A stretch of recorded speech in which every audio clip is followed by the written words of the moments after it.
Shalom, selamat pagi saudara.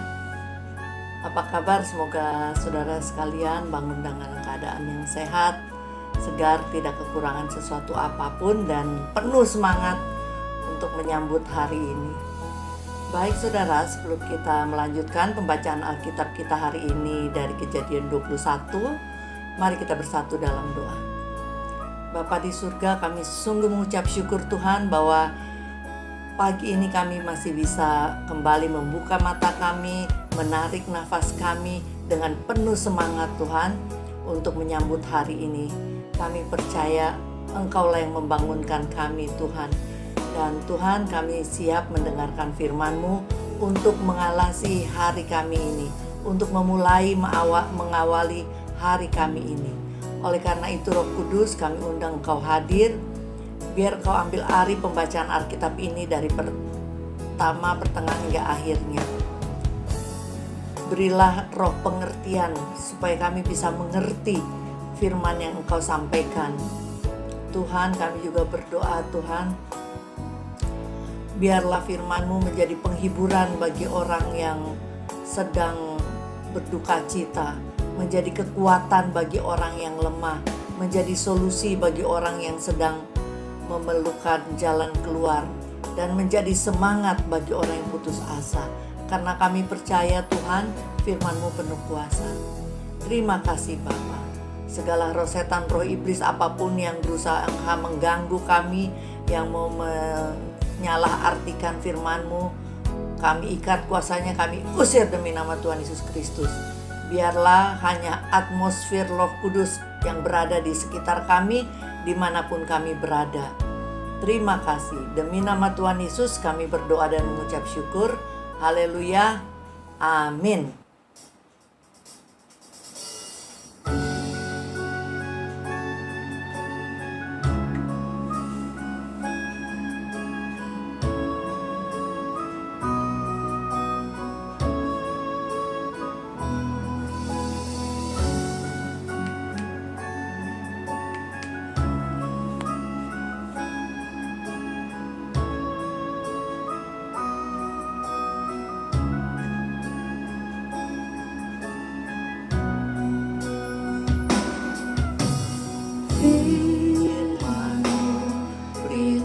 Bagi kakiku, terang bagi jalanku.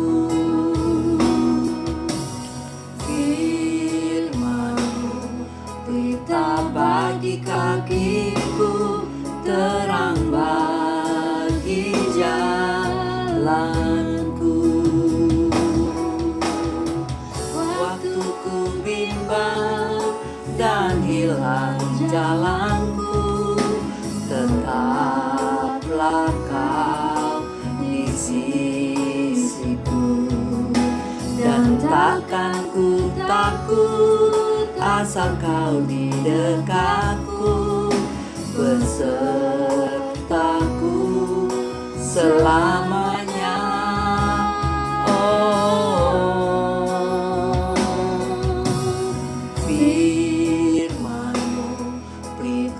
Bagi kakiku, terang bagi jalanku.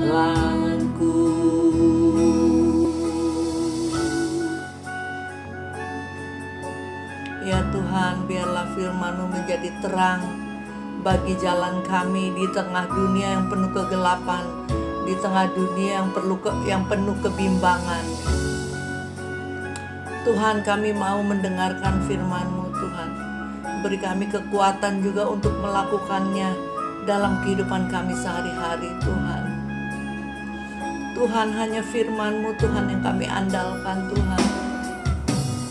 Firman-Mu, berita bagi kakiku, terang bagi jalanku.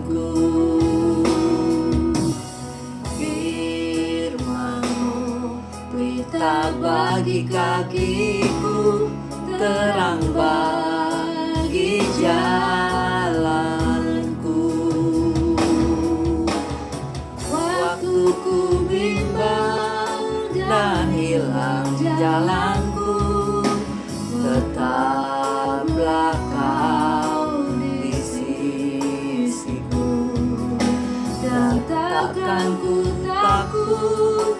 asal kau di dekatku. Benar Tuhan, kalau kau di dekatku, aku tak akan takut Tuhan. Yes Lord. Firman-Mu berita bagi kakiku, terang bagi jalanku, terang bagi jalanku.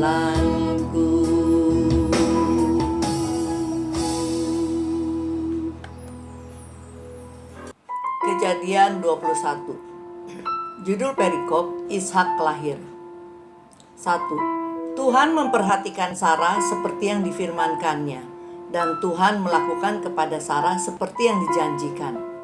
Jadi Tuhan memperhatikan Sarah, tentu hatinya yang sedih ya, gak punya anak. Zaman dulu kalau gak punya anak, perempuan itu seperti suatu yang hina begitu. Dan tahun kemarin kalau kita baca dalam pembacaan sebelumnya bahwa Tuhan menjanjikan Sarah akan punya anak, dan sekarang dikatakan Tuhan melakukan kepada Sarah seperti dijanjikan. Jadi saudara, kalau janji-janji Tuhan baik yang disampaikan melalui nabi-nabinya maupun melalui firman-Nya di Alkitab, kita harus percaya. Kenapa? Karena Tuhan melakukan seperti yang dijanjikan Tuhan. Jadi Tuhan bukan orang yang cuman JJS, janji-janji surga. Tuhan adalah Dia yang memberi janji dan punya kemampuan untuk menepati janjinya. Jadi percayalah janji-janji Tuhan. Nah, minimum yang di Alkitab, kadang-kadang ada janji Tuhan disampaikan melalui mimpi atau melalui hamba Tuhan. Apabila itu kemudian datang kepada saudara dan seperti kayak klik gitu, dan saudara tahu hamba Tuhan yang mengatakannya hamba Tuhan yang benar ya. Jangan, sekarang kan banyak orang-orang yang hamba Tuhan juga yang kurang benar. Maksudnya memberikan nubuatan-nubuatan yang dikarang-karang, jadi bukan nubuat. Katanya orang-orang bilang diplesetin, lu buat.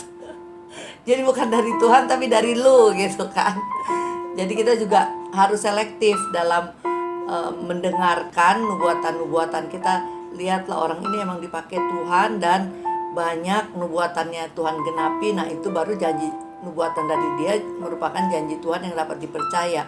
Dan biasanya janji Tuhan itu juga kalau diucapkan, kalau itu memang hamba Tuhan yang benar, itu langsung klik di hati kita. Kayak, oh iya kok dia tahu ini seperti ini gitu. Emang itu kerinduan hatiku gitu misalkan. Lanjut ayat 2. Maka mengandunglah Sarah, lalu ia melahirkan seorang anak laki-laki bagi Abraham dalam masa tuanya, pada waktu yang telah ditetapkan sesuai dengan firman Allah kepadanya. Jadi saudara, untuk penggenapan janji-janji itu ada waktu yang telah ditetapkan. Ada yang langsung besok, ada yang langsung tunggu kayak Abraham ini berapa tahun? 25 tahun. Makanya dia, Abraham sama Sarah ada gak tahannya di tengah jalan tahun ke-10, malah mengundang Hagar ke dalam hidup mereka. Dan itulah cikal bakal peperangan orang Arab sama orang Israel sampai sekarang ini.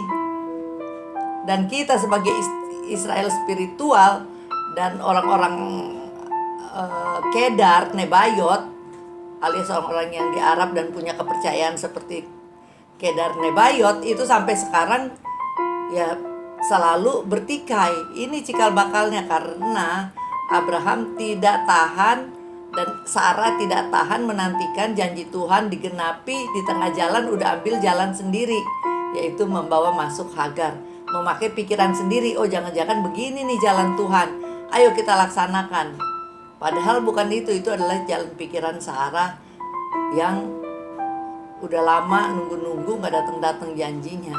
Tapi saudara tahu bahwa untuk setiap janji waktunya Tuhan sudah tetapkan untuk penggenapannya. Jadi kalau belum digenapi ya sabar aja, jangan ambil jalan pintas kayak Sarah. Ayat 3. Abraham menamai anaknya yang baru lahir itu Ishak. Nah itu dalam Kejadian 17 ayat 9, memang Tuhan udah kasih janji bahwa anak itu ntar diberi nama Ishak. Abraham menamai anaknya yang baru lahir itu Ishak, yang dilahirkan Sarah baginya. Ishak artinya dia yang tertawa, atau tertawa. 14. Kemudian Abraham menyunat Ishak anaknya itu ketika berumur 8 hari seperti yang diperintahkan Allah kepadanya. Nah, ini yang perlu kita contoh dalam kehidupan kita sehari-hari juga, bagaimana Abraham itu orangnya patuh. Jadi Tuhan perintahkan anak-anak Israel, anak-anak waktu itu belum Israel ya, anak-anak yang ada di rumah Abraham, anak-anak umat Tuhan, bahkan sampai karyawan-karyawannya, itu harus umur 8 hari itu harus disunat. Dan Ishak dan Abraham menyunat Ishak sesuai dengan perintah Tuhan. Jadi ini contoh yang baik bahwa kita senantiasa selalu menjalankan apa yang diperintahkan Tuhan, bukan sebaliknya. Karena kalau sebaliknya kita akan mengalami resiko yang menyakitkan, resiko yang mungkin berat untuk kita tanggung dan tidak enak. 5. Adapun Abraham berumur 100 tahun ketika Ishak anaknya lahir baginya. 100 tahun saudara. Dia waktu dijanjikan aja umurnya udah 75 tahun. 6. Berkatalah Sarah, Allah telah membuat aku tertawa. Setiap orang yang mendengarnya akan tertawa karena aku. Ya, jadi Sarah ini kan selama ini bersedih karena gak punya anak. Tapi sekarang dia punya anak. Dia katakan, dia mengakui Allah telah membuat aku tertawa. Dan orang-orang juga tertawa mendengar aku punya anak. Ini tertawa sukacita. Mungkin juga ada yang tertawa geli, udah umur 90 tahun masih punya anak. Pokoknya intinya ada tawa, ada sukacita, apapun alasannya. Jadi saat janji Tuhan digenapi, pastilah ada sukacita saudara. 7. Lagi katanya, siapakah tadinya yang dapat mengatakan kepada Abraham, Sarah menyusui anak, namun aku telah melahirkan seorang anak laki-laki baginya pada masa tuanya. Jadi dia bilang, siapa tuh tadi yang mempertanyai aku akan menyusui anak dan memberi anak kepada Abraham. Nih, lihat nih, gue udah punya anak sekarang. Perikop selanjutnya, judul atasnya, Abraham mengusir Hagar dan Ismail. Ayat 8. Bertambah besarlah anak itu, maksudnya Ishak ya, dan ia disapi. Lalu Abraham mengadakan perjamuan besar pada hari Ishak disapi. Jadi biasanya di Israel tuh anak disapi umur sekitar 2-3 tahun. Jadi waktu disapi itu, ini zaman dulu ya, tradisi zaman dulu, dibuatlah perjamuan besar. Jadi ada pesta besar-besaran, semua keluarga diundang. 9 keluarga dan kerabat. 9. Pada waktu itu Sarah melihat bahwa anak yang dilahirkan Hagar, perempuan Mesir itu bagi Abraham, sedang main dengan Ishak anaknya sendiri. Nah, kata main di sini saya nggak cantumkan akar katanya ya, cuman artinya kayak mengejek gitu, kayak mengolok-olok begitu. 10. Berkatalah Sarah kepada Abraham, usirlah hamba perempuan itu beserta anaknya, sebab anak hamba ini tidak akan menjadi ahli waris bersama-sama dengan anakku Ishak. Jadi mungkin Sarah tuh nggak suka gitu loh, Ismail bermain dengan Ishak. Terus ia berkata, usirlah hamba perempuan itu beserta anaknya, sebab anak hamba ini tidak akan menjadi ahli waris. Jadi Sarah menegaskan lagi, karena mungkin Ismail kan waktu itu udah berumur 14 tahun. Karena waktu Tuhan janjikan setahun sebelumnya, waktu mereka semua pada disunat, ingat saudara kisah sebelumnya, itu dikatakan Ismail disunat pada umur 13. Nah ini kan setahun kemudian. Jadi Ismail kira-kira umur 14 tahun. Nah pasti Abraham selama 14 tahun hidup bersama Ismail, anaknya emang dari benihnya dia, pasti dia udah ada hati sayang juga kan, biarpun dia anak dari budak. Tapi itu kan selama belum ada Ishak kan dia emang darah dagingnya. Makanya mungkin Sarah juga ada merasa, waduh gimana ini, jangan-jangan suamiku udah jatuh hati kelebihan kepada Ismail, nanti anakku yang harus jadi ahli waris malah bisa gak jadi. Jadi dia bilang udah usir, karena dia pertegas lagi, anak hamba ini tidak akan menjadi ahli waris bersama-sama dengan anakku Ishak. Nah inilah saudara, ini salah satu dinamika orang punya istri 2 dan punya anak. Pasti ada hal-hal seperti itu yang membangkitkan tidak damai sejahtera. Ayat 11. Hal ini sangat menyebalkan Abraham oleh karena anaknya itu. Ya pasti Abraham pasti sebalkan karena dua-dua dia sayang. Dia pasti sayang sama Ismail, juga sayang sama Ishak. Sama, karena namanya mana ada sih orang tua yang sayang sama si A, benci sama si B. Maksudnya orang tua yang sehat ya, kecuali orang tua aja emang mentalnya gak sehat. Beda-bedain, kalaupun ada beda sedikit gitu kan, gak sampai beda banget. Jadi waktu dilakukan seperti itu pasti Abraham juga menyebalkan tuh, hatinya campuran perasaan sedih, campur hati yang sakit gitu kan, soal peristiwa harus pisahin anaknya, harus usir. Ini jadi kayaknya nyantol terus di pikirannya nih. Emang gak serta-merta diusir, tapi dia jadi beban gitu masalah ini. Nah akhirnya ayat 12, Tuhan tahu apa yang jadi beban pikiran Abraham. Ayat 12. Tetapi Allah berfirman kepada Abraham, janganlah sebal hatimu. Tuh kan Tuhan tahu, hati-hati saudara. Tuhan tahu hati saudara. Jadi isi hati saudara dengan hal-hal yang baik-baik aja, yang mulia, yang layak dipikirkan, yang berkenan kepada Tuhan, yang suci, yang kudus, yang enak didengar. Jangan yang benci, dengki, marah, segala yang jahat. Jangan isi itu. Karena apa?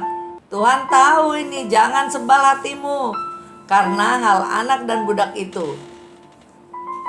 Dalam segala yang dikatakan Sarah kepadamu, haruslah engkau mendengarnya. Sebab yang akan disebut keturunanmu ialah yang berasal dari Ishak. Jadi Tuhan tahu hatinya Abraham. Dia lagi berpikir-pikir, mungkin usir apa enggak nih istri gue. Udah suruh usir enggak, lagi hitung kancing kali. Usir enggak. Campur hati perih, hati sedih gitu kan. Firman Tuhan datang, jangan sebal, dengarkan apa yang dikatakan di sini. Wah, langsung dia, ya udah Tuhan udah beri petunjuk ya, aku harus ikutin gitu kan. Karena yang akan disebut sebagai keturunanmu, sebagai keturunan Abraham ialah yang berasal dari Ishak. Yang berasal dari Hagar akan disebut kaum Hagaren. Nanti ada penjelasannya di bawah. Jadi yang dari keturunan Ishak adalah disebut keturunan Abraham.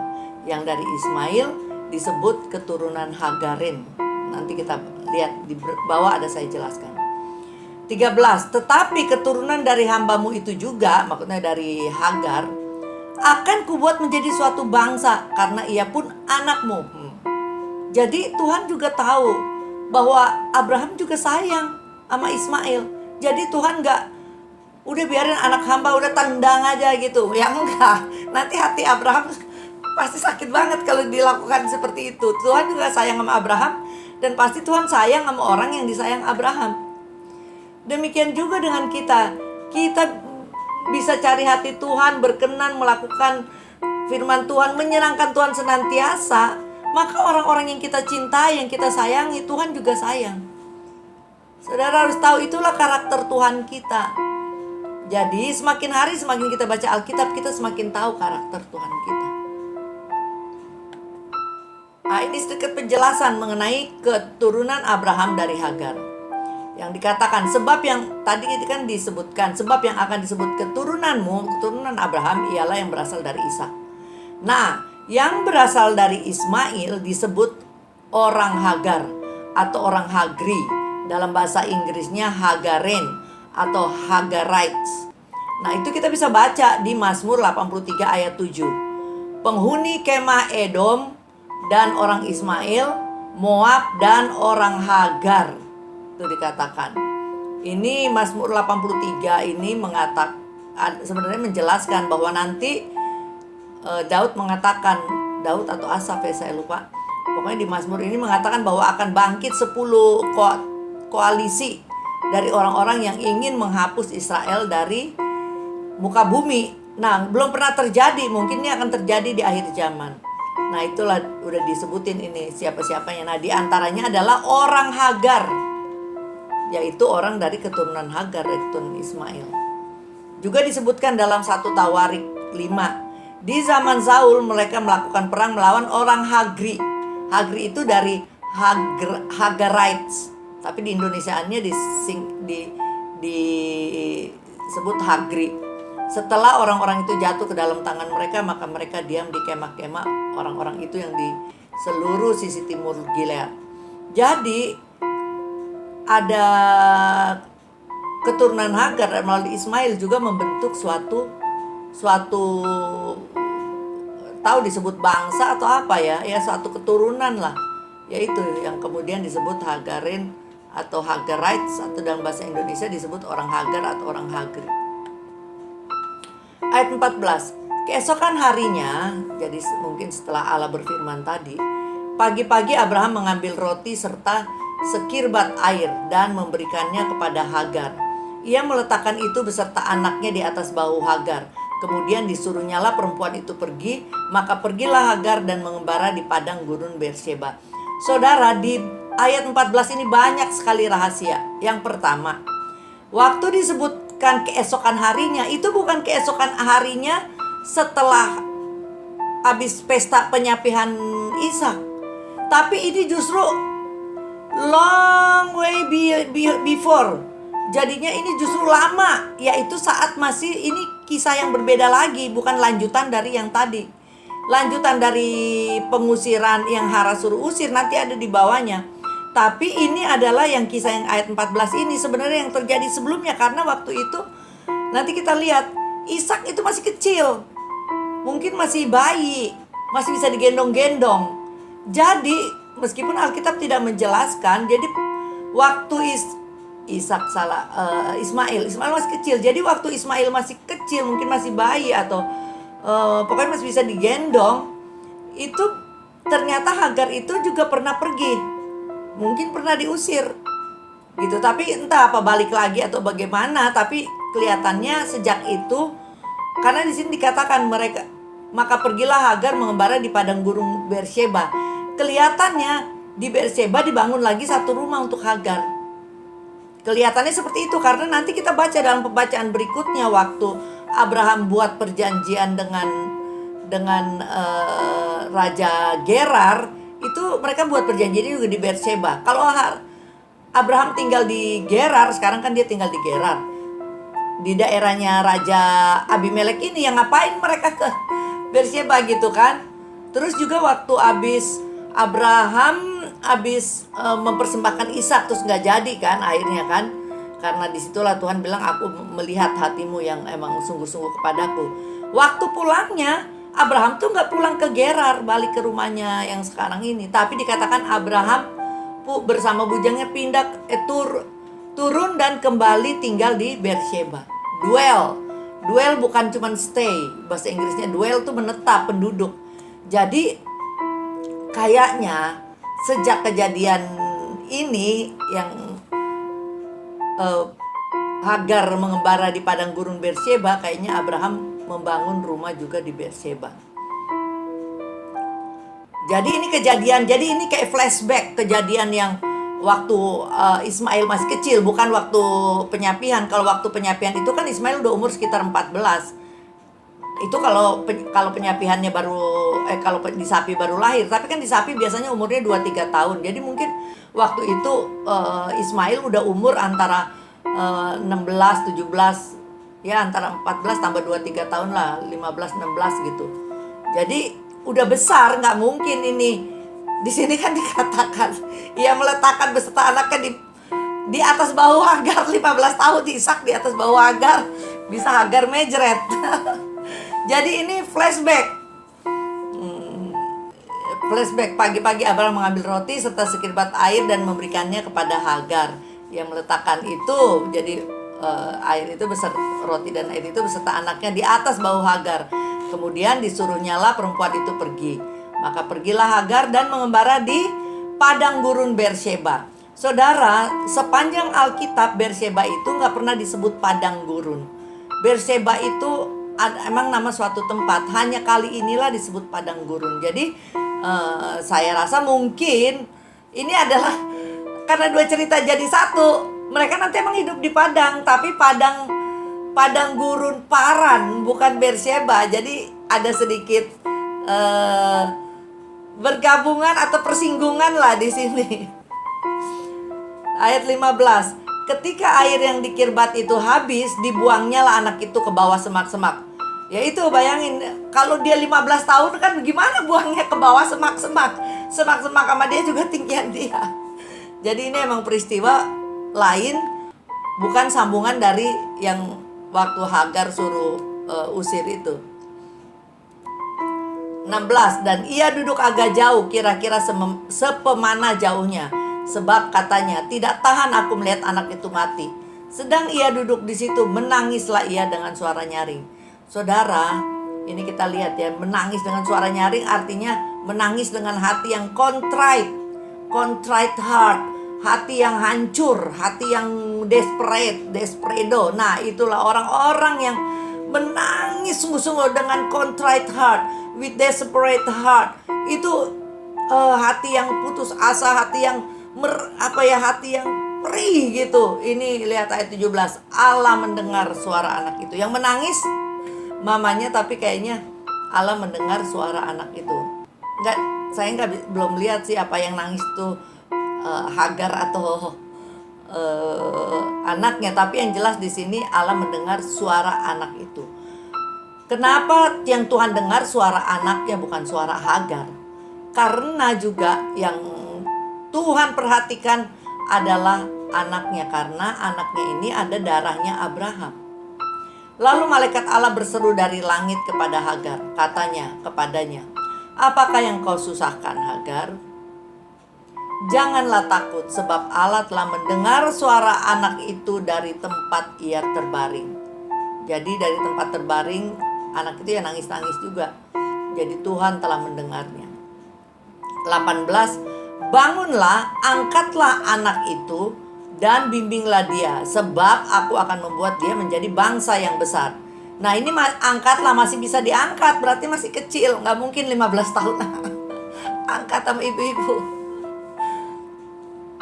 Dan kata angkatlah dan bimbinglah dia itu bisa juga berarti angkat tuh beri support gitu kan. Jadi beri support dan bimbinglah ia, jadikan ia kuat. Itu arti dari akar katanya. Ini semua kalau saya mesti jelasin dari akar kata nanti terlalu panjang kita. Pokoknya saudara percaya deh, udah saya selidiki itu. Selanjutnya kalau mau saudara bisa selidiki di Strong Concordance. Saudara bisa selidiki. Kita harus selidiki kalau saudara mau pelajari Alkitab lebih dalam lagi. Jadi Tuhan di sini memberikan janjinya bahwa Ismail juga akan menjadi bangsa yang besar. Ayat 19. Lalu Allah membuka mata Hagar sehingga ia melihat sebuah sumur. Ia pergi mengisi kirbatnya dengan air, kemudian diberinya anak itu minum. Saudara, kita harus minta Tuhan membuka mata kita agar kita bisa melihat semua berkat-berkat yang Tuhan udah persiapkan buat kita, tapi mata kita tertutup karena kita terlalu fokus kepada hal-hal dunia, sehingga kita tidak bisa melihat janji Tuhan, berkat-berkat Tuhan yang sebenarnya Tuhan udah taruh di sekitar kita. Cuman kita gak bisa melihatnya. Kayak Hagar, hatinya udah penuh gundah gulana, udah penuh penderitaan, fokus pada masalah dia gak bisa melihat di situ ada sumur. Jadi kita juga demikian saudara, kalau kita selalu fokus pada masalah kita gak melihat bahwa Tuhan di sini udah menyediakan berkat, udah menyediakan jalan keluar. Maka itu kita harus berdoa, Tuhan ampuni aku kalau aku terlalu fokus ke masalah. Tuhan bukalah mata hatiku agar aku bisa melihat apa yang Engkau telah sediakan bagiku, agar aku bisa menikmati berkat-berkat-Mu, bisa hidup layak dan sebagainya sebagai anak-anak Tuhan. Karena kemudian Tuhan buka mata Hagar sehingga ia melihat sebuah sumur. Nah pertanyaannya kan, apa sumurnya baru ada di situ? Enggak, si sumur dari zaman bahla ada di situ.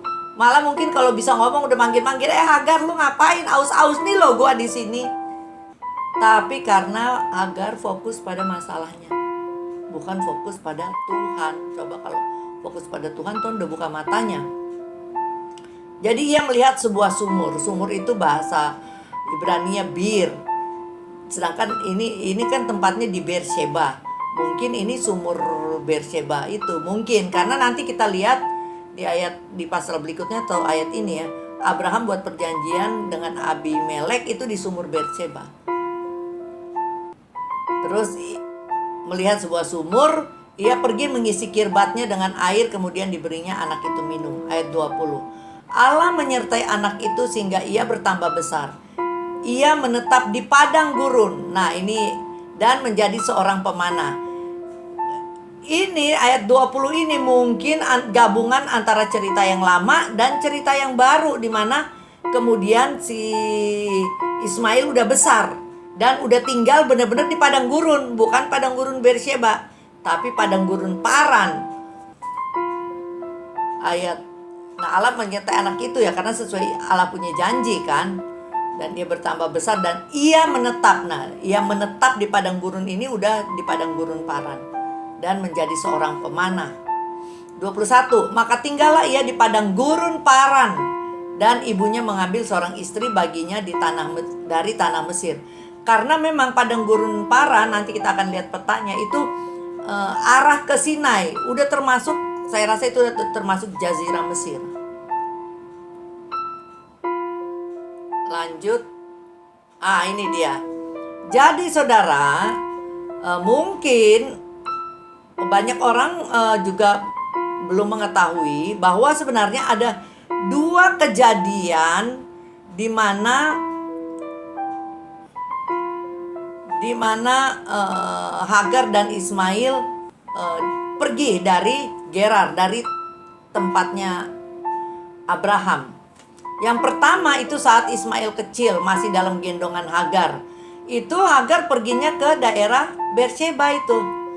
Berseba itu sekitar 27 km kira-kira ya, 27 km dari Gerar, dari tempatnya Abraham. Dan kedua, saat Ismail udah berumur 14 atau 17 tahun itu, udah perginya, dia udah tinggal di padang Aram antara 14 sampai 17. Mungkin ini yang setelah disapi itu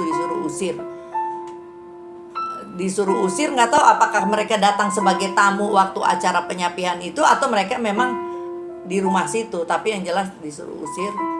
Nah itu Ismail udah besar, jadi mereka udah di padang gurun Paran. Nah saudara, sedikit biar saudara mengerti gambarannya. Nah ini daerah Berseba dengan Gerar di dekat sini. Kursor saya semoga bisa dilihat ya. Ini Gerar sama Berseba dekat karena cuma 27 km. Nah rumahnya Abraham, Sarah itu di Gerar saat itu. Di tempatnya Gerar itu termasuk daerahnya orang Filistin. Tapi kalau Berseba itu udah termasuk Yudea, termasuk orang Israel, meskipun waktu itu belum ada orang Israel ya.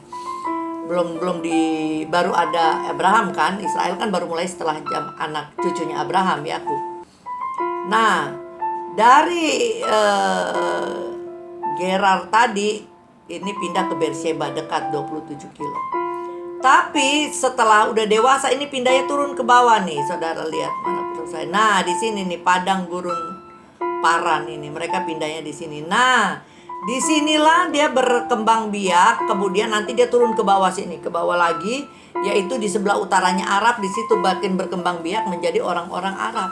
Itulah cikal bakalnya, keturunan dari Ismail, kaum Nebayot, kaum Kedar dan kaum macam-macam itu beredarnya di sekitar sini terus. Di sekitar Sinai Peninsula ya. Terus ke bawah ke north part of Arab, bagian utara. Tapi terus nanti makin ya ke bawah berkembang biak. Sebagian juga ada yang terus ke atas ke daerah Suria dan Mesopotamia, ya tersebar luas kita. Yang sekarang kita udah lihat udah jadi Irak, Iran, Suria, Arab, Mesir, itu semuanya. Kalau saudara mempelajari akar-akar bangsa-bangsa, ilmu akar bangsa, nanti saudara bisa lihat bagaimana itu berkembangnya. Nah, jadi ini saudara lihat ya, inilah kira-kira keadaannya waktu itu. Antara Berseba ke Padang Aram itu sekitar atau Gerar ke Padang Aram itu sekitar kayak Jakarta Bandung 150 km jaraknya. Jadi agak jauh. Ya kayak Jakarta Bandung. Tapi kan sekarang enak tinggal ngegas. Kalau mereka dulu kan naik onta Jakarta Bandung ya sedang lah jauhnya. Lanjut.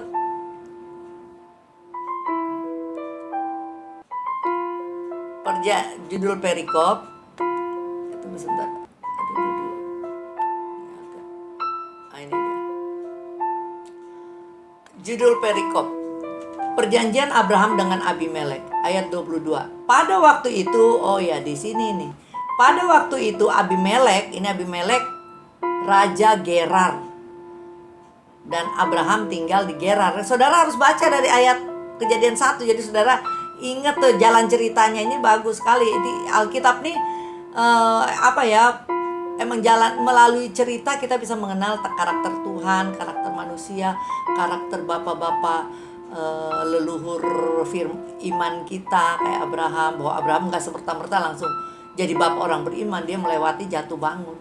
Jadi manusiawi sama kayak kita. Baik, kita lanjut. Pada waktu itu Abimelek, maksudnya Raja Gerar, beserta Pikol panglima tentaranya berkata kepada Abraham, Allah menyertai engkau dalam segala sesuatu yang engkau lakukan. Jadi Abimelek ini memperhatikan si Abraham ini yang tinggal di daerahnya dia di Gerar. Wah, ini kok dia orang berhasil dan baik dan hebat dan apa. Makanya dia bisa berkata, Allah menyertai engkau dalam segala sesuatu yang engkau lakukan. Dari keadaan kita, kalau kita hidup benar di hadapan Tuhan, biar orang lain yang mengatakan bahwa aduh, kelihatannya Tuhan beserta engkau dalam segala sesuatu yang kau lakukan. Tuh kan? Jangan kita sendiri yang Tuhan sertai saya, malah boasting, pamer-pamer. Biarlah orang lain yang mengatakan tentang kebaikan kita, bukan kita yang boasting, yang bermegah. 23. Oleh sebab itu bersumpahlah kepadaku demi Allah, bahwa engkau tidak akan berlaku curang kepadaku atau kepada anak-anakku atau kepada cucu cicitku sesuai dengan persahabatan yang kulakukan kepadamu. Demikianlah harus engkau berlaku kepadaku dan kepada negeri yang kau tinggali sebagai orang asing. Saudara, kalau kita lihat, karena Abraham ini juga udah menjadi orang yang besar. Kan tentaranya aja waktu dulu itu, waktu Lot diculik sama kelompok Kedorlaomer, tentara Abraham aja itu yang lahir di rumahnya udah 300 orang. Apalagi udah sekarang udah makin besar. Jadi dia kayak udah punya satu dalam tanda kutip kerajaan sendiri. Memang kalau dalam kisah ini kita tidak baca dari awal, kita melihat kesian nih Abraham cuma berdua Sarah doang. Paling bertiga berempat sama Ismail dan Hagar. Enggak seperti itu. Ini cuma yang ditampilkan. Tapi kalau kita lihat background apa sebenarnya siapa Abraham, kalau kita lihat dari kisah sebelumnya, Abraham ini udah seperti raja kecil. Makanya si Abimelek ini juga serem, was-was, gile. Dia kayaknya lebih gede dari gue nih. Dia lebih jago, lebih hebat, lebih berkuasa kayaknya gitu kan. Makanya seorang raja malah datang ke Abraham. Bayangin, Raja Inggris datang ke rumah kita gimana? Atau apa Jokowi datang ke rumah kita, takut kita nanti udah hebat banget ya. Kira-kira seperti itu gambarannya. Jadi karena Abimelek juga merasa waduh ini udah makin besar, jadi mendingan gue kunci dia supaya dia bersumpah dia nggak akan, kalau dia makin besar lebih berkuasa dari aku dan sebagainya, dia nggak akan tendang gue dari tahta gue. Jadi dibuatlah perjanjian. Ini malah Abimelek yang mendatangi Abraham untuk minta supaya buat perjanjian dan mengingat persahabatannya. Kan ingat ya waktu Abraham bohongin Sarah itu adalah saudaranya ke Abimelek kan. Kemudian Abimelek tadi bilang setelah mereka udah ngomong-ngomong, udah berdamai, udah kamu tinggal aja di Gerar. Nah sejak itu kan Abraham tinggal di Gerar, dan itu kayaknya mereka menjalin persahabatan sejak itu. 24. Lalu kata Abraham, aku bersumpah. Waktu itu belum ada larangan bersumpah. 25. Tetapi Abraham menyesali Abimelek tentang sebuah sumur yang telah dirampas oleh hamba-hamba Abimelek. Tidak dijelasin sih di sini. Jadi bermula juga, jadi emang ada perseteruan juga antara anak buah Abraham, hamba-hamba Abraham dan hamba-hamba Abimelek kemungkinannya. Jadi Abraham mungkin ada hatinya ngeganjel, ya udah dia sampaikan aja. Nah kita juga gitu dalam relationship kita. Kalau ada sesuatu yang mengganjel kita, ini orang kok sama aku pelit banget gitu kan, apa padahal aku udah berbuat baik, jangan dipendem-pendem terus, nanti bisa jadi kanker.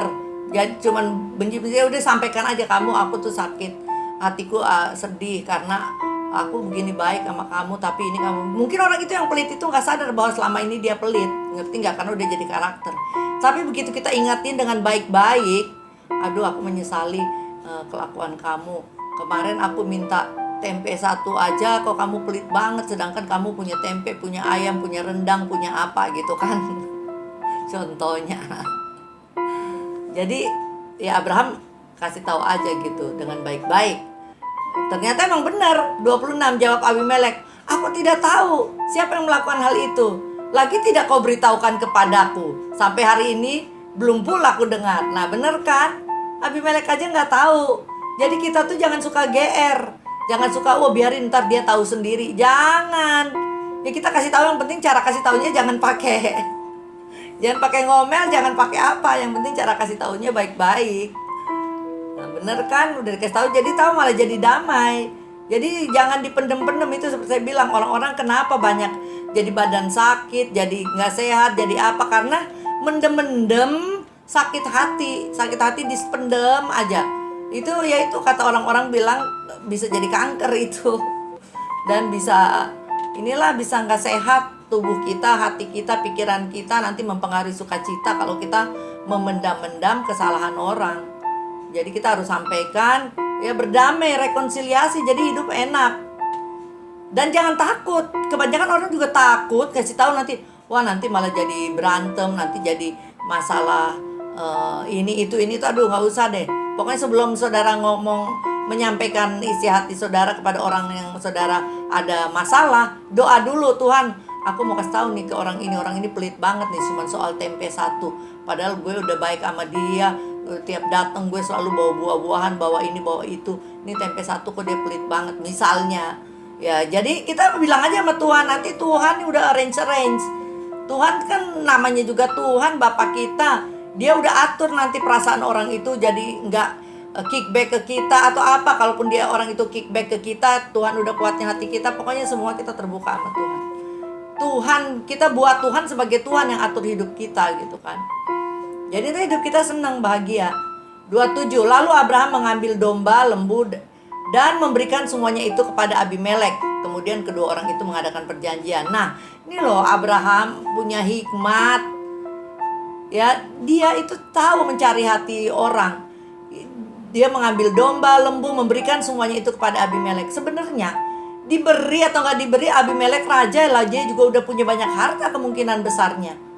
Tapi pemberian pun, kalaupun kecil pun apa, karena itu merupakan lambang penghormatan. Ini kayak upeti, kayak penghargaan gitu loh. Abraham tuh tahu menyenangkan hati orang. Dia punya hikmat bagaimana menyenangkan hati orang. Itu yang perlu kita pelajari juga. Banyak kita kan anggap sepele. Ada orang baik sama kita apa-apa, ya udahlah, emang dia emang orangnya baik. Ya udahlah, emang lagi pula lebih parah kalau merasa emang kita layak terima kebaikan tuh, GR tuh. Tapi kalau Abraham enggak, dia pinter. Dia tahu cari hati orang. Udah kita beri pemberian, meskipun mungkin pemberian itu bukan besar, tapi orang yang menerima tuh, oh aku dikasih. Pemberian kadang-kadang merupakan lambang kasih. Jadi orang kayaknya tahu gitu. Nah, itu belajarlah hikmat itu. Tuhan juga mengatakan, Alkitab juga mengatakan, apabila engkau merasa engkau kurang hikmat, mintalah kepada Bapa yang akan memberikannya tanpa diungkit-ungkit. Jadi kalau kita merasa, aduh kenapa sih orang-orang kok sama gue sebel banget, pasti gue ada sesuatu yang salah. Apa harus pikir? Jangan udah disebelin orang masih panteng aja, anteng-anteng, waduh makin gak enak hidupnya nanti. Dihindari orang gitu kan. Jadi kalau merasa kayak gitu ya tanya sama Tuhan, Tuhan berilah aku hikmat apa ini. Jadi kemudian kedua orang itu mengadakan perjanjian. Ayat 28. Tetapi Abraham memisahkan 7 anak domba betina dari domba-domba itu. Jadi dia memberikan upeti. Tapi ada 7 anak domba betina yang dipisahkan karena itu untuk menjadi bukti janji. Nah, itu angka 7 itu dalam bahasa Ibraninya Sheba. Bir itu sumur. Jadi Beersheba adalah sumur 7 sebenarnya. Mungkin 7 anak domba atau 7 perjanjian. Tapi nanti kita lanjut deh, lihat berikutnya ada penjelasannya apa enggak ya. Perjanjian itu, sumpah itu juga artinya Saba, bukan Seba, Saba. Jadi emang Seba dan Saba ada berdekatan. 29, lalu kata Abimelek kepada Abraham, untuk apakah ketujuh anak domba yang kau pisahkan ini? 30 jawabnya, ketujuh anak domba ini harus kau terima dari tanganku. Menjadi apa? Menjadi tanda bukti bahwa aku yang menggali sumur ini. Jadi mereka ini kan buat perjanjian di sumur Betseba. Jadi supaya nggak ada dispute di dalam perjanjian ini juga didetailin. Supaya nanti kemudian hari di dalam perjanjian, kalau sekarang kan dalam kontrak ditulis detail apa-apa. Kalau dulu kan langsung dalam tingkah laku gitu. Belum ada kertas, tahu udah ada apa belum? Jadi supaya jelas aku yang menggali sumur ini di mana mereka berada.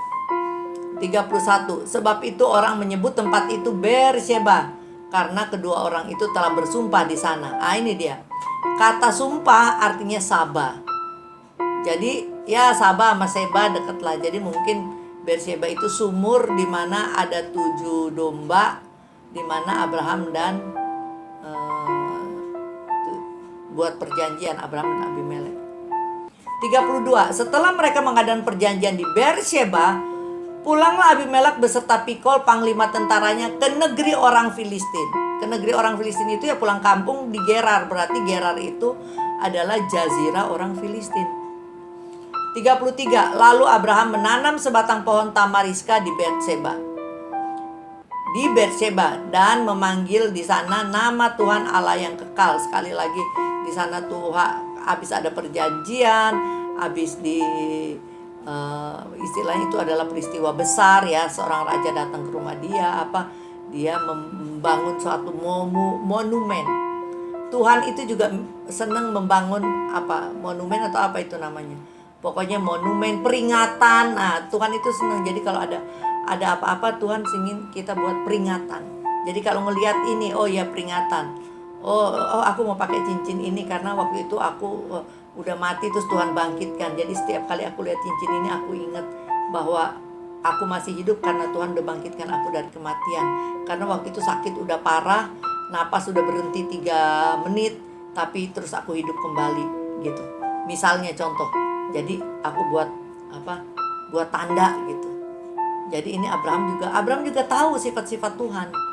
Jadi dia juga melakukannya karena Abraham udah deket. Abraham kan kemudian disebut teman Allah gitu, sahabat Allah. Karena apa? Dia udah kenal banget sifat-sifat Tuhan. Dan di sini setiap habis peristiwa besar, meskipun sehari-hari juga dia pasti berdoa, tapi untuk peristiwa besar dia membangun peringatan dan juga memanggil nama Tuhan Allah yang kekal.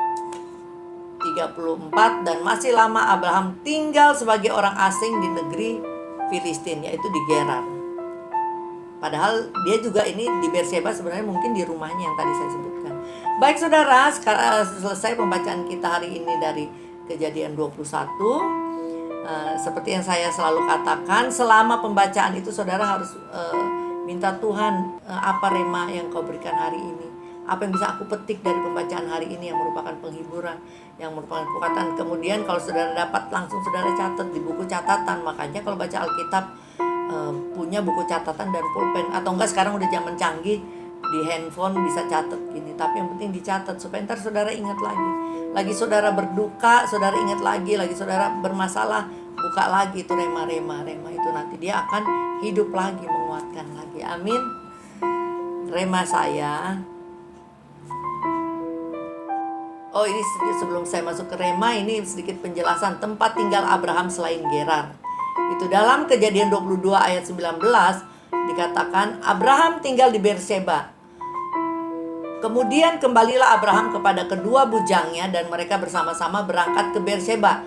Abraham tinggal di Beersheba. Nah ini peristiwa yang tadi saya jelaskan. Ini habis waktu mau mengorbankan Ishak. Baru Abraham kembali kepada kedua bujangnya. Kan bujangnya suruh tunggu di bawah, Abraham kan naik sama Ishak di atas. Terus Abraham kembali ke bujangnya, dia turun ketemu bujangnya, mereka bersama-sama berangkat ke Beersheba. Kenapa nggak ke Gerar? Tapi ternyata kalau nanti saudara baca, mungkin rumahnya di Gerar udah nggak ada karena Sarah waktu meninggal udah balik lagi ke Hebron. Tapi bukan di dekat Mamre, dikatakan di Kiryat Arbat, tapi di daerah Hebron. Jadi dikatakan di sini, dan Abraham tinggal di Berseba. Dalam bahasa Inggrisnya Abraham dwell in Berseba, bukan cuma stay, bukan hanya visit, but dwell, berarti udah jadi penduduk, udah tinggal di Berseba. Itu sebabnya saya katakan Abraham itu punya 2 rumah, apa di Gerar dan Berseba, atau nggak tahu kalau di balik ke Hebron di Kiryat Arba. Tadi saudara lihat ya petanya ya. Kalau belum, ntar saudara mau lebih jauh lihat lagi aja video ini. Kejadian 23 dikatakan, kemudian matilah Sarah. Ini dia saat kematian Sarah. Kemudian matilah Sarah di Kiryat Arba, yaitu Hebron, di tanah Kanaan. Lalu Abraham datang ke Kiryat Arba. Berarti dia datang ke Kiryat Arbat atau ke Arbat dari Hebron atau dari tempat lain. Kemungkinan datangnya dari Berseba, karena dia tinggal di Berseba. Meratapi dan menangisi kematian Sarah. Itu mengenai rumah Abraham, tempat tinggal lain Abraham selain di Gerar. Nah ini sekedar ininya. Ini Gerar di sini. Ini lihat kursor saya di sini Berseba. Ini jarak dari Gerar ke Berseba ini 27 kilo. Tapi Sarah udah pindah, kelihatannya waktu meninggal udah pindah ke Hebron. Aduh, kursornya kok hanging. Nah ini nih Hebron, ini sini Hebron, Kiryat Arbat nih di sini nih. Saudara lihat kan, ini kursor saya. Kalau di handphone nggak tahu kelihatan nggak, kalau di TV dan di laptop pasti kelihatan. Dia di Hebron. Nah jarak antara Berseba ke atau Gerar ke Hebron atau Berseba ke Hebron, saya lupa. Gerar ke Hebron kayaknya. Itu sekitar 56 km. Jadi Gerar ke Hebron itu 56 km, Gerar ke Berseba 27-an kilometer. Nah, demikian. Jadi ini sekedar supaya kita tahu waktu baca Alkitab nggak mengawang-awang di mana ini kata Berseba itu, nggak ada gambarannya. Tapi kalau begini saudara bisa baca Alkitab dan bisa terduduk gitu loh. Maksudnya bisa, oh seperti itu. Dan rema saya adalah Tuhan memperhatikan Sarah, ayat dari ayat yang mengatakan Tuhan memperhatikan Sarah seperti yang difirmankannya, dan Tuhan melakukan kepada Sarah seperti yang dijanjikannya. Yang menjadi rema saya hari ini adalah Tuhan adalah Tuhan yang menepati janji. Oleh karena itu kita harus percaya pada janji Tuhan yang kita baca di Alkitab, atau melalui hamba-hamba Tuhan yang emang hidupnya benar, yang perkataannya selalu digenapi Tuhan. Itu kalau janji Tuhan udah janji, kita pegang. Jangan pikir pakai cara kita sendiri, nanti kejadiannya kayak kedatangan Hagar. Tapi kita sabar terus menantikan janji Tuhan. Sambil menantikannya mungkin kita melewati ups and downs, melewati tsunami kehidupan. Tetapi ya itu semua orang juga melewati tsunami kehidupan, bukan kita seorang. Tapi tetap janji Tuhan kita pegang dan kita percaya bahwa pada waktunya, karena dibilang pada waktu yang ditentukan. Pada waktu yang ditentukan, janji Tuhan itu akan jadi yang kita percaya dan kita klaim ya. Kalau kita juga nggak peduli sama janji Tuhan, ya gimana janjinya ditepati. Mesti kita, Tuhan Engkau mengatakan bahwa anak-anak orang benar akan perkasa, jadi orang-orang perkasa di bumi. Nah, kita pegang terus itu. Tuhan, aku percaya, aku klaim anak-anakku akan menjadi orang-orang perkasa di bumi, akan menjadi pemenang-pemenang jiwa yang perkasa gitu, akan menjadi orang-orang yang menjalani firman-Mu, misalkan seperti itu. Kita klaim. Jadi janji banyak, tapi yang mana yang kita mau klaim untuk kehidupan kita. Makanya penting baca Alkitab, jadi kita tahu janji-janji, oh ini janji ini yang saya mau klaim. Amin saudara. Baik, sampai sedemikian jauh pembacaan Alkitab hari ini. Kita akan masuk ke dalam doa. Apabila saudara ada topik doa, silakan tulis di kolom komen. Nanti saya akan doakan. Baik saudara, mari kita bersatu dalam doa. Bapa di surga, kami mengucap syukur atas hari ini Tuhan, atas setiap firman yang telah Engkau tabur di hati kami. Biarlah firman itu Tuhan menjadi firman yang benih yang ditabur di tanah subur, sehingga menjadikan pohon dan yang besar, yang berbuah banyak, yang berguna bagi kehidupan kami, keluarga kami, masyarakat, dan terutama berguna bagi kerajaan surga dan menyenangkan-Mu Tuhan. Tuhan, tolong Tuhan supaya firman-Mu dan rema-Mu yang telah kami peroleh hari ini benar-benar menetap Tuhan, sehingga dalam kehidupan kami hari ini, di saat kami harus ambil keputusan, di saat kami harus menghadapi tantangan-tantangan kehidupan hari ini, biarlah kami hanya mengklaim, kami hanya mendeklarasikan firman-Mu, dan biarlah firman-Mu itu bekerja bagi kami karena iman kami terhadap firman-Mu itu. Tuhan, kami berdoa untuk setiap orang yang hari ini harus pergi keluar bekerja di luar rumah Tuhan, menghadapi di tengah-tengah keadaan pandemi. Tuhan, lindungi mereka dari coronavirus, lindungi mereka dari yang jahat, lindungi dari intrik-intrik jahat, lindungi dari kecelakaan. Tuhan, jauhkan daripada orang-orang yang jahat, tetapi biarlah damai, sejahtera, sukacita, keberhasilan, kesuksesan menyertai umat-Mu Tuhan, baik yang bekerja di luar dan di rumah juga. Tuhan, beri kesabaran, terutama karena internet dan hal-hal dengan Zoom ini sungguh melelahkan Tuhan. Tapi Tuhan, Engkau beri kesabaran, Engkau beri hati yang senantiasa mengucap syukur. Dan Tuhan, kami juga berdoa Tuhan untuk orang-orang yang sedang berbisnis, bisnisnya mungkin sedang slow down. Tuhan, tolong buat mereka mengerti kenapa bisnis slow down. Apakah itu Engkau beri waktu untuk mereka mencari Tuhan?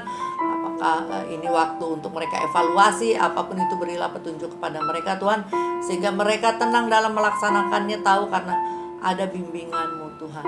Juga untuk orang-orang yang belum dapat pekerjaan Tuhan, masih bergumul mencari pekerjaan Tuhan dalam masa-masa penantian ini, biarlah hati mereka senantiasa tertuju padamu, tidak fokus pada masalah mereka atau tidak fokus untuk mencari hal-hal lain, tapi biarlah senantiasa fokus kepadamu dan mencari kehendak-Mu di saat-saat seperti ini. Apa yang Engkau inginkan Tuhan, bukakan kepada mereka, supaya mereka hatinya tidak kebingungan, tapi mereka mengerti apa yang sedang terjadi dalam kehidupan mereka, dan bahwa Tuhan senantiasa tidak pernah melepaskan matanya dari pandangan terhadap anak-anaknya.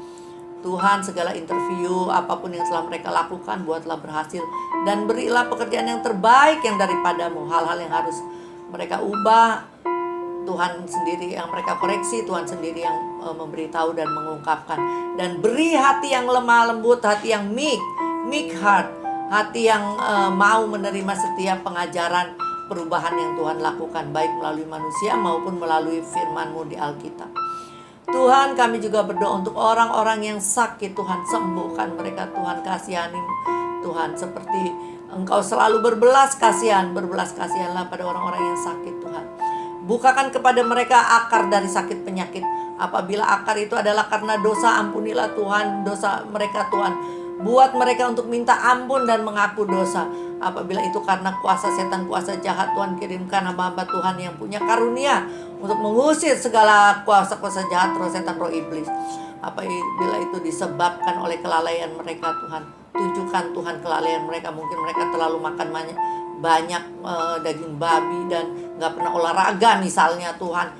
Coba calikan mata mereka supaya mereka ngerti untuk mengolah hidup sehat dan olahraga, makan sehat Tuhan, sehingga mereka badannya sembuh Tuhan. Semua akar-akar penyakit biar Engkau jelaskan kepada mereka Tuhan, sehingga umat-Mu bisa hidup berkemenangan, hidup bersukacita, hidup penuh ucapan syukur dan mengerti akan kebaikan-Mu, dan mereka bisa nikmati Tuhan. Kami juga teringat Tuhan orang-orang yang sedang bergumul dalam kehidupan relationship Tuhan, baik bersama suami istri. Mungkin ada yang relationshipnya kurang baik, Tuhan tolong. Dengan anak-anak, bapak dan anak-anak atau ibu dan anak-anak sedang berantem, apapun Tuhan, atau bahkan dengan sahabat, dengan teman, di mana relationship sedang terganggu, Tuhan tolong. Biar roh damai sejahtera tercurah atas mereka. Beri hati yang mau mengampuni, beri hati yang mau sabar, dan beri hati yang lemah lembut Tuhan. Biar mereka bisa menjalin kembali, memulih kembali relationship-nya Tuhan.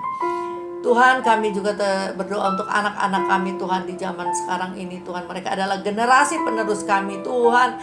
Kalau mereka terbawa-bawa oleh pergaulan bebas, terbawa oleh gadget, kerjaannya cuma main game. Tuhan, bagaimana generasi kami. Oleh karena itu Tuhan, kami menangis untuk generasi kami, generasi anak-anak kami ini Tuhan.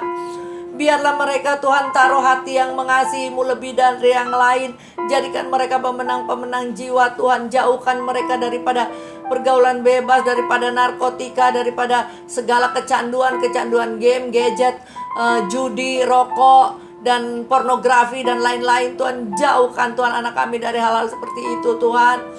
Tetapi Tuhan, berilah roh perkasa di dalam mereka Tuhan, untuk menjadi trendsetter orang-orang benar Tuhan. Sehingga dimanapun Kau tempatkan mereka, ada terang mereka. Bukan mereka malah ke bawah-bawah Tuhan, masuk ke dalam lingkungan teman-teman yang gak benar, malah ikut jadi gak benar Tuhan. Tapi biar beri keberanian di hati mereka untuk tetap benar. Seperti hal Daniel Tuhan, di tengah orang-orang yang tidak mengenal Allah, dia tetap teguh berdoa 3 kali sehari menghadap Yerusalem. Demikian Tuhan, biar Engkau taruh roh seperti Daniel kepada anak-anak kami, yang tetap teguh di dunia yang sudah kacau balau ini Tuhan. Mereka tetap teguh dengan prinsip-prinsip kerajaan surga Tuhan. Dan beri hikmat kebijaksanaan untuk hidup di tengah dunia yang seperti sekarang ini. Supaya Tuhan, dari mereka lah Tuhan memancar Tuhan firman-Mu, memancar Injil kebenaran. Dan dari mereka juga Tuhan, jiwa-jiwa banyak dimenangkan. Selamatkan generasi di bawah kami ini Tuhan. Tolong Bapa. Terima kasih Bapa, aku menyerahkan sepanjang hari ini ke dalam tangan-Mu Tuhan. Ampuni dosa dan kesalahan kami. Terima kasih Bapa, kami mau sambut hari ini dengan semangat, dengan penuh harapan. Karena kami tahu Engkau senantiasa menyertai kami, dan firman-Mu adalah terang bagi jalan kami. Terima kasih Bapa. Demi nama Tuhan Yesus kami berdoa dan mengucap syukur. Haleluya. Amin. Saudara, angkat hati dan terima berkat Tuhan. Kiranya kasih dari Bapa kita di surga, damai sejahtera dan kemurahan dari Tuhan Yesus Kristus, persekutuan Roh Kudus, bimbingan, pimpinan, sukacita Roh Kudus kiranya memenuhi hidup saudara sekalian dari saat ini sampai Maranatha. Tuhan Yesus memberkati. Amin. Baik saudara, selamat pagi, selamat melakukan aktivitas Immanuel. Jangan lupa, sampai jumpa besok pagi untuk yang mengikuti perjanjian lama. Dan sampai jumpa sebentar malam jam 9.30 untuk yang mengikuti pembacaan Alkitab perjanjian baru. Saudara, jangan lupa apabila saudara buka YouTube Sandra Eroy ini, saudara lihat di situ kan ada tulisan video, ada tulisan playlist. Jadi saudara buka playlist. Nah, playlist itu ada tentang akhir zaman, ada tentang Matius dan Kejadian, ada 3 kalau nggak salah, 4 ya dengan yang lain. Kalau saudara misalkan kelewatan baca Alkitabnya, waduh kemarin saya nggak sempet nih ikut join baca Alkitab. Aduh, tapi kalau mau nyari-nyari kan mungkin udah panjang, udah di bawah, aduh susah. Tapi saudara klik aja itu di playlist yang misalkan saudara ketinggalan Matius 10. Saudara buka playlist, klik yang Matius, nanti kebuka tuh semua Matius ada di situ. Itu kan carinya lebih gampang daripada saudara cari di semua video yang ada di channel Sandra Eroy, kan saudara malah wasting time. Jadi seperti itu. Dan untuk saudara-saudara yang baru pertama kali bergabung, saya anjurkan saudara bersama dengan terus ikuti mulai hari ini dan seterusnya, tapi sambil mendengarkan dari Kejadian 1-nya. Jadi saudara tahu alur ceritanya. Jadi waktu saya sampaikan di sini, saudara nggak ini apa ya, kayak bingung gitu kan. Tapi kalau saudara ikut dari Kejadian 1, saudara tahu alur ceritanya, bagaimana Tuhan mempersiapkan umatnya, bagaimana orang jatuh dalam dosa dan bagaimana Tuhan membangun umat. Ya, dan sekarang sampai ke ayat ini. Baik saudara, sampai sedemikian jauh, Tuhan Yesus memberkati. So guys, jangan lupa ya like dan share ke teman-teman kalian. Tekan tombol subscribe-nya, nyalakan belnya atau loncengnya. Thanks guys, God bless.